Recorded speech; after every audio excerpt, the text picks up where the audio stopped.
ಸ್ನೇಹಿತರೆ, big boss ಮನೆಯಲ್ಲಿ ಕಳೆದ ವಾರ ಯಾವುದೇ ಎಲಿಮಿನೇಷನ್ ನಡೆದಿರಲಿಲ್ಲ.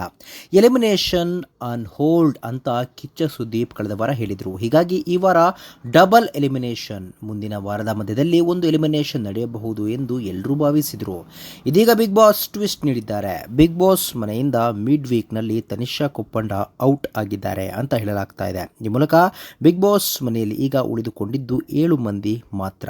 ಇವರಲ್ಲಿ 5 ಫಿನಾಲೆ ತಲುಪಲಿದ್ದಾರೆ. ಇವರ ತನಿಷಾ ಕೊಪ್ಪಂಡ, ವರ್ತೂರ್ ಸಂತೋಷ್, ಕಾರ್ತಿಕ್ ಪ್ರತಾಪ್, ವಿನಯ್, ನಮ್ರತ ನಾಮಿನೇಟ್ ಆಗಿದ್ರು. ಸಂಗೀತ ಹಾಗೂ ತುಕಾರಿ ಸಂತೋಷ್ ನಾಮಿನೇಷನ್ನಿಂದ ಬಚಾವಾಗಿದ್ರು. ಈ ಪೈಕಿ ತನಿಷಾ ವಾರದ ಮಧ್ಯೆ ಔಟ್ ಆಗಿದ್ದಾರೆ ಅಂತ ಹೇಳಲಾಗ್ತಾ ಇದೆ. ತನಿಷಾ ಕೊಪ್ಪಂಡ ಅವರು ಆರಂಭದಲ್ಲಿ ಸಖತ್ ಫೈಟ್ ನೀಡಿದ್ರು. ಆ ಬಳಿಕ ಅವರ ಕಾಲಿಗೆ ಏಟಾಯಿತು. ಇದಾದ ಬಳಿಕ ಅವರು ಡಲ್ ಆಗುತ್ತಾ ಬಂದರು.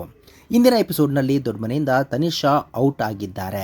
ಇದರ ಬಗ್ಗೆ ಕೆಲವು ಪ್ರೋಮೋ ಹರಿದಾಡ್ತಾ ಇದೆ. ಸ್ನೇಹಿತರೆ, ನಿಮ್ಮ ಪ್ರಕಾರ ತನಿಷಾ ನಿಜವಾಗ್ಲೂ ಔಟ್ ಆಗ್ತಾರಾ ಅಥವಾ ಸೀಕ್ರೆಟ್ ರೂಮ್ಗೆ ಹೋಗ್ತಾರಾ? ಇದ್ರ ಬಗ್ಗೆ ನಿಮ್ಮ ಅನಿಸಿಕೆ ತಪ್ಪದೆ.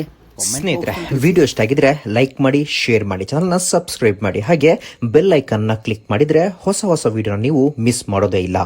ಮುಂದಿನ ವಿಡಿಯೋದಲ್ಲಿ ಭೇಟಿಯಾಗೋಣ. ಧನ್ಯವಾದಗಳು.